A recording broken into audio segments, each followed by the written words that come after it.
ஊடகவியலாளரும் முன்னாள் போராளியுமான திரு தம்பித்துரை பிரதீபன் அவர்களது வீட்டின் மீது யாழ்ப்பாண மாவட்டத்தின் வெவ்வேறு பகுதிகளைச் சேர்ந்த மூதாளர்களான பிரபல வர்த்தகர்கள் காரணங்களற்று திடீரென காணாமல் போகும் சம்பவங்களும் படையினருடைய அனுமதி இல்லாமல் அல்லது அவருடைய ஆதரவு இல்லாமல் இராணுவத்தோடு சேர்ந்த ஒட்டுக்குழுக்களுடைய மறைகரங்கள் இருப்பது போலவே படைத்துணையினர் மீது ஏதாவது ஒரு டிக்டாக்கை கூட ஒரு இளைஞன் போட்டால் விடுவதற்குள் 24 மணித்தியாலத்துக்குள் அவன் கைது செய்யப்படுகிறான். பிரபல வர்த்தகர்களும் காரணங்களற்று திடீரென காணாமல் போகின்ற சம்பவங்கள் நடைபெற்று வருவதை அவரது வீட்டின் முன்பாக இருந்த வேளை திடீரென காணாமல் போயுள்ளார். வாழ்வெட்டு சம்பவங்கள் என்பது இன்று மலிந்த இடமாக யாழ்ப்பாண மண் இருக்கிறது. இதற்கு பின்னாலே இராணுவத்தினுடைய மறைகரம் இருக்கிறது.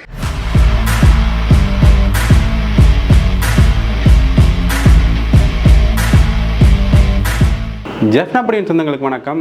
இன்றைக்கு இந்த காணொலியில் இதை பற்றி நாங்கள் பார்க்க போகிறோம்டா, குறிப்பாக காணாமல் ஆக்கப்படுதல்கள் வடக்கு கிழக்கில் தொடர்ந்து நடந்த வண்ணமே இருக்கிறது உங்களுக்கு தெரியும். அந்த வகையில் வயது முதிர்ந்த தொழிலதிபர்களின் காணாமல் ஆக்கப்படுதல் ஒரு பேசு பொருளாக மாறியிருக்கு.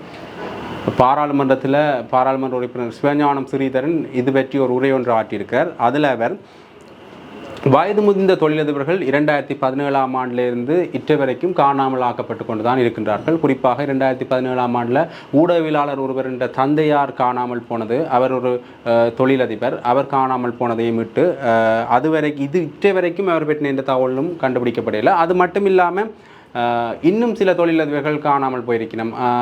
எழும்பி நடக்கக்கூட இயலாமல் இன்னொரு ஆளுடைய உதவி இல்லாமல் எழும்பி நடக்க முடியாத ஒரு முதியவர் கூட காணாமல் ஆக்கப்பட்டிருக்கிறார். இப்படி நிறைய வயது முதிர்ந்த தொழிலதிபர்கள் காணாமல் போகிற சம்பவங்கள் பதிவான வண்ணமே இருக்குது. அது பற்றி தான் அவர் பாராளுமன்ற உரையில் குறிப்பிட்டிருந்தவர். அது மட்டும் இல்லாமல் ஊடகவியலாளர்களின் தாக்குதல்கள், அதாவது ஊடகவியலாளர் மீது நிகழ்த்தப்படும் தாக்குதல்கள் பல காலமாக நடந்த வண்ணமே இருக்குது. அந்த வகையில் அண்மையில் 6 நாட்களுக்கு முதல் ஊடகவியலாளர் என்ற வீட்டில் தாக்குதல் நடத்தப்பட்டது. அதாவது அவரது வீடு எரிக்கப்பட்டது.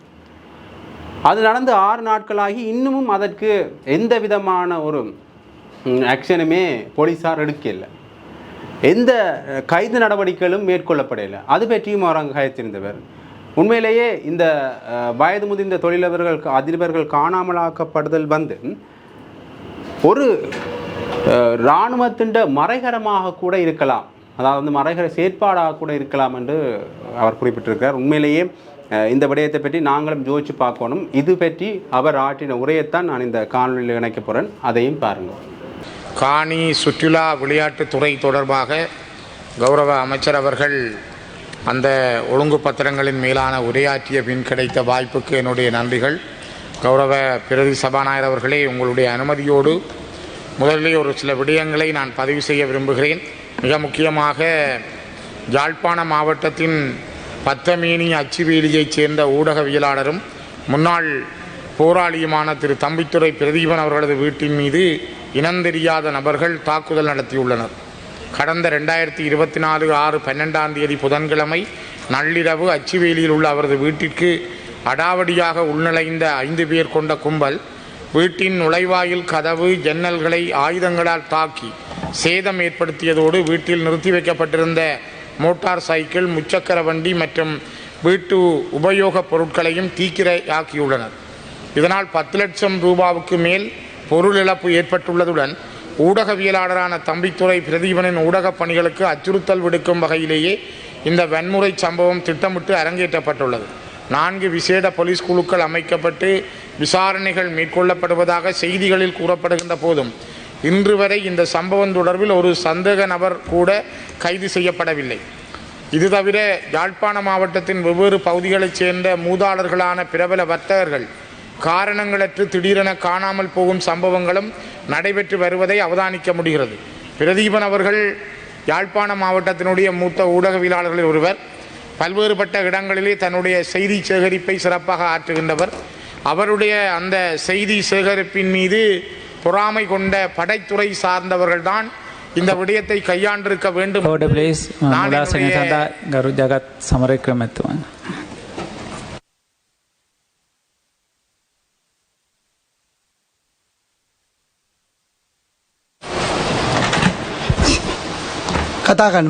உறவ தலைமை தாங்கும் உறுப்பினர் அவர்களே, என்னுடைய அனுமானத்தின் பிரகாரம் நான் அவருடைய வீட்டுக்கு, தம்பித்துறை பிரதீபன் அவருடைய வீட்டுக்கு சென்று பார்த்ததன் அடிப்படையில் அவருடைய வீட்டை கேற்றால் பாய்ந்து அவருடைய கேற்றை வாள்களால் வெட்டி கொத்தி அவருடைய வீட்டின் பொருட்களை சேதப்படுத்தி கொளுத்திய அந்த நபர்கள் 5 பேர் மோட்டார் சைக்கிள்களில் வாள்களோடு வந்திருக்கிறார்கள்.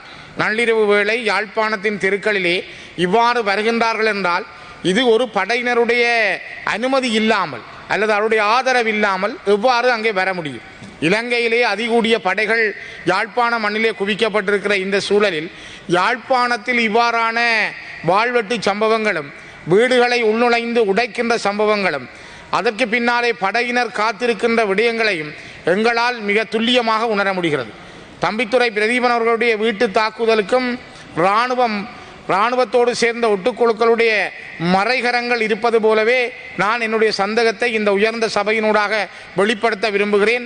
காரணம், நான் நேரடியாக சென்று பார்த்ததன் அடிப்படையிலும் அண்மையிலே ஜனாதிபதி வசாவுலான் பலாலி யாழ்ப்பாண பகுதிகளுக்கு வருகை தந்த பொழுது அங்கிருந்த மக்களுடைய காணிகள் விடுவிக்கப்படவில்லை.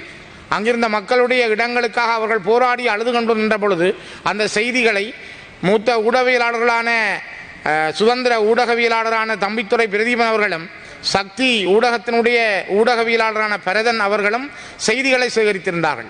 ஆகவே இந்த நியூஸ் பஸ் சக்தியினுடைய ஊடகவியலாளர் பரதன் அவர்களுக்கும் ஊடகவியலாளர் பிரதீபன் அவர்களுக்கும் அந்த இடத்திலேயே இராணுவ புலனாய்வு துறையினரால் அச்சுறுத்தல் விடுக்கப்பட்டிருக்கிறது.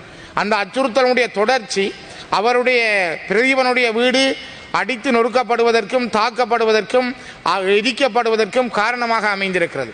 இவ்வளவு நாட்களாகி இருக்கிறது. இன்று நடந்து இந்த நாட்கள் கடந்தும் கூட இதுவரை யாரும் கைது செய்யப்படவில்லை என்கிற ஒரு துர்ப்பாக்கியத்தை இந்த நாட்டிலே எவ்வாறு சொல்வது? கிட்டத்தட்ட 6 நாட்கள் கடந்திருக்கிறது. 12ஆம் தேதி நடைபெற்றது, இன்று 18ஆம் தேதி. இன்று நள்ளிரவு வந்தால் 6 நாட்கள். ஆனால் இந்த நாட்டிலே ஒரு ஜனாதிபதிக்கு அவதூறாக ஒரு வசனம் போட்டால் அல்லது இந்த நாட்டில் இருக்கின்ற உயர்ந்த அதிகாரிகள் மீது அல்லது படைத்துணையினர் மீது ஏதாவது ஒரு டிக்டாக்கை கூட ஒரு இளைஞன் போட்டால் விடுவதற்குள் 24 மணித்தியாலத்துக்குள் அவன் கைது செய்யப்படுகிறான் அல்லது அவனுடைய வீடு முற்றுகையிடப்படுகிறது. ஆனால் ஒரு ஊடகவியலாளர் தாக்கப்பட்டு அவருடைய வீட்டிலே நடந்த சம்பவங்களுக்கு இதுவரை யாரும் கைது செய்யப்படவும் இல்லை. 6 நாட்களாக இழுத்தடிக்கப்பட்டிருக்கிறது என்றால் இந்த நாட்டினுடைய நீதி நிர்வாகம், போலீஸ் எவ்வாறு செயல்படுகிறது என்பதற்கு இது ஒரு நல்ல உதாரணமாக நான் இந்த உயர்ந்த சபையிலே கேட்டுக்கொள்கிறேன். மிக முக்கியமாக கௌரவ தலைமை தாங்கும் உறுப்பினர்களே, இதற்கு நீதி கிடைக்குமா? இவ்வாறு தாக்கப்படுகின்ற, பயமுறுத்தப்படுகின்ற, அச்சுறுத்தப்படுகின்ற ஊடகவியலாளர்களுக்கு நேர்மையான முறையிலே இந்த நாட்டிலே நீதி கிடைக்குமா என்பதை இந்த உயர்ந்த சபையிலே நான் கேட்க விரும்புகின்றேன். அதேபோல யாழ்ப்பாண மாவட்டத்தினுடைய வெவ்வேறு பகுதிகளை சேர்ந்த வயோதிபர்கள், மூதாளர்கள், பிரபல வர்த்தகர்களும் காரணங்களற்று திடீரென காணாமல் போகின்ற சம்பவங்கள் நடைபெற்று வருவதை அவதானிக்க முடிகின்றது. கடந்த 7 வருடங்களாக நடைபெறுகின்ற சில விடயங்களை நான் இந்த இடத்திலே பதிவு செய்ய விரும்புகிறேன்.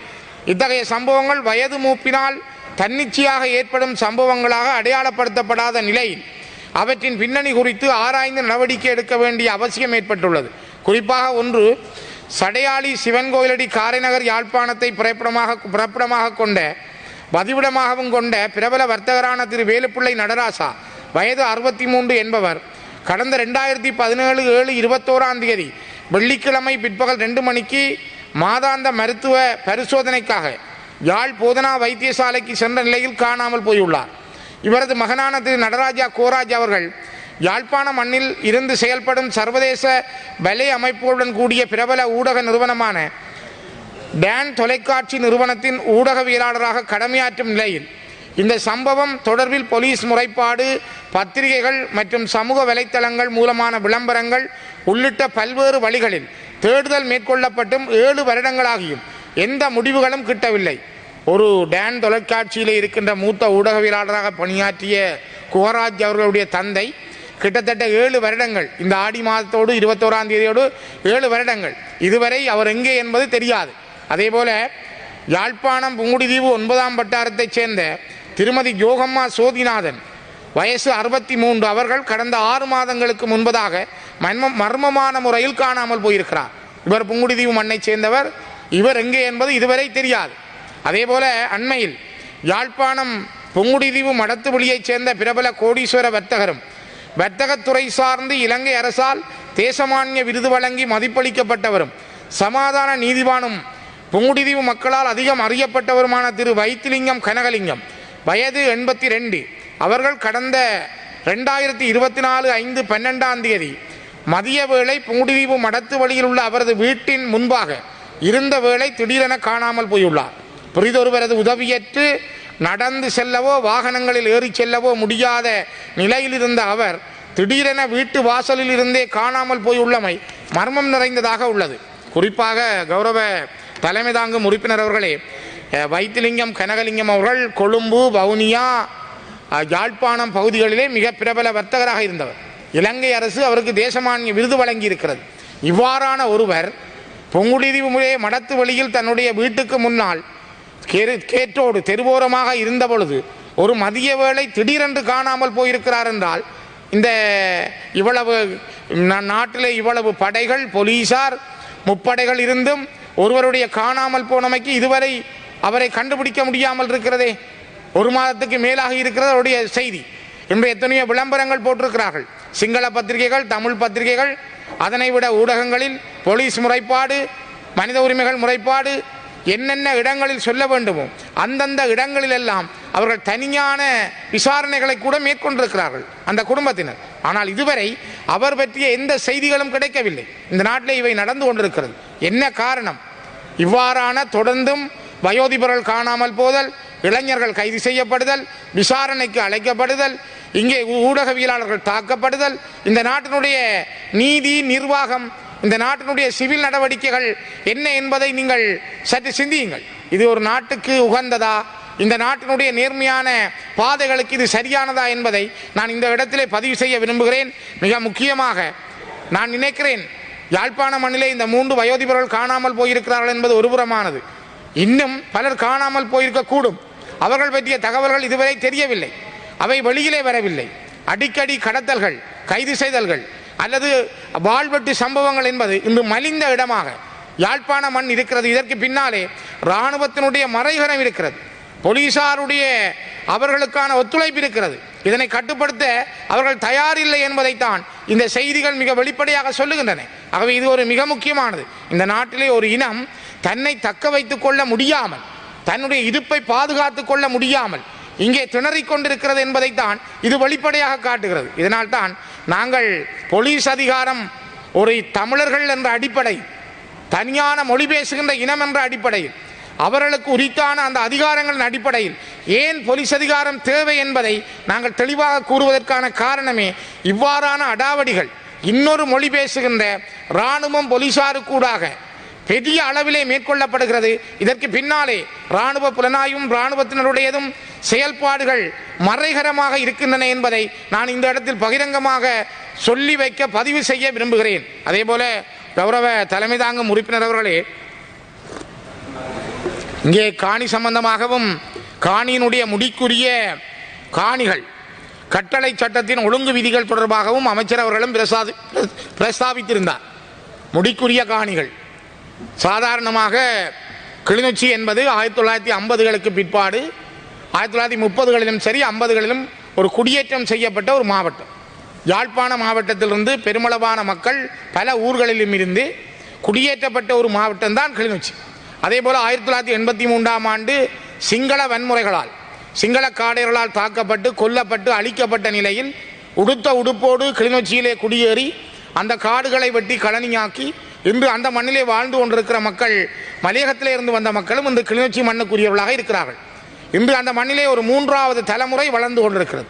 ஆனால் 50ஆம் ஆண்டுகளில் வழங்கப்பட்ட காணி, 53ஆம் ஆண்டு 54ஆம் ஆண்டுகளில் கொடுக்கப்பட்ட குடியேற்ற திட்ட காணிகள், 1930ஆம் ஆண்டிலே முதல் கிளிநொச்சியிலே குடியேற்றப்பட்ட கணேசபுரம் குடியேற்ற திட்டம், அதற்கு பிற்பாடு கிளிநொச்சி மாவட்டத்தினுடைய வட்டக்கச்சி படித்த வாலிபர் குடியேற்ற திட்டம், ராமநாதபுரம் குடியேற்ற திட்டம், உருத்திரபுரம் குடியேற்ற திட்டம், அக்கராயன் குடியேற்ற திட்டம், பூனேரியிலே குடியேற்றப்பட்ட இடங்கள், இவ்வாறான குடியேற்றப்பட்ட இந்த மக்களுடைய இடங்களில் அவர்களுடைய காணிகள், அவர்களுக்கான உரித்துக்கள் இவ்வளவு காலமாகியும் உறுதி வழங்கப்படாத நிலையில் இருக்கிறது. கிளிநொச்சியினுடைய நகரப்பகுதியிலே உதயநகர், கணேசபுரம், கிளிநொச்சி நகரம், ரத்தினபுரம், திருவியாறு இந்த பகுதிகளில் இருக்கிற மக்களுடைய காணிகள் பெரும்பாலானவர்களுக்கு இன்னும் உறுதி வழங்கப்படவில்லை. இப்பொழுது உறுதி வழங்குவதற்கான செயல்பாடுகள் முன்னெடுக்கப்படுகிற பொழுது அங்கே சாதாரணமான ஒரு அலுவலக உதவியாளராக இருக்கிறவர் ஒரு 10 ஆண்டுகளுக்கு முதல் ஒரு காணி துண்டை 2 பரப்பு அல்லது ஒரு 4 பரப்பு காணியை வாங்கி தன்னுடைய பெயருக்கு அவர் பதிவு செய்து அவருக்கு உறுதி வழங்க போகிற பொழுது கிட்டத்தட்ட 60 லட்சம் ரூபாய்களை நீங்கள் லீசிங்கில் தான் காணி எடுக்க வேண்டும், இல்லை என்றால் உறுதி வேண்டும் என்றால் நீங்கள் 60 லட்சம் வரை கட்ட வேண்டும் என்ற கட்டாயம் நிர்பந்திக்கப்படுகிறது. இது மிகப்பெரிய ஒரு பாதிப்பு, அபாண்டமான ஒரு பகல் கொள்ளை அந்த மக்களிடம் மேற்கொள்ளப்படுகிறது. குறிப்பாக யோசித்து பாருங்கள், ஒரு சாதாரணமான ஒரு சானிட்டரி லேபர் சுகாதார தொழிலாளி, ஒரு அலுவலக உதவியாளர், அரச உத்தியோகத்தர்கள் தங்களிடமிருந்த நகைகளை அல்லது வங்கியிலே கடன் எடுத்து குறைந்த அளவில் வாங்கிய காணிகள் ஒரு வீடு கட்டி தங்களுடைய பிள்ளைகளுக்கு வழங்குகின்ற காலம் வருகிற பொழுது இப்பொழுது அந்த காணிகளை நீங்கள் லீசிங்லான் நீங்கள் ஒப்பந்த அடிப்படையில் தான் பெற முடியும் அல்லது நீண்டகால குத்தகையில் தான் பெற முடியும். அதற்கு நீங்கள் இவ்வளவு வேல்யூவேஷன் டிபார்ட்மெண்ட் செய்கின்ற திட்டத்தின் பிரகாரம் இவ்வளவு காசு 60 லட்சம் வரை கட்ட வேண்டும் என்று கேட்டால் எவ்வாறு அந்த மக்கள் அந்த காணிகளுக்கான உரித்துக்களை பெற முடியும்? ஆகவே இந்த நாட்டிலே எல்லா இடங்களும் உறுதி வழங்கப்பட்டு அவர்கள் அந்த உறுதிகளை வங்கியிலே அடை வைக்கவோ அல்லது தாங்கள் கடன் பெறவோ அவங்களுடைய அடுத்த பிள்ளைகளுக்கு எழுதி கொடுக்கவோ உரித்துடையவர்களாக இந்த நாட்டில் இருக்கிற பொழுது கிளிநொச்சி மாவட்டத்தில் இருக்கின்ற இந்த மக்களுடைய காணிகள் தங்களுடைய பிள்ளைகளுக்கு அதை எழுதி கொடுக்க முடியாமலும் ஒரு கடன் தேவைக்காக வங்கியிலே தாங்கள் அடை வைக்க முடியாமலும் அந்த காணியிலே தாங்கள் அடுத்த வேலை திட்டத்தை மேற்கொள்ள முடியாமலும் தடுக்கப்பட்டிருக்கிறார்கள். ஆகவே இது மிக மோசமான காரியம். ஆகவே அமைச்சர் அவர்கள் இங்கு இல்லை, ஆனால் அதிகாரிகள் என்று வந்திருப்பார்கள். இதற்கு ஒரு நீதியான தீர்வு வேண்டும்.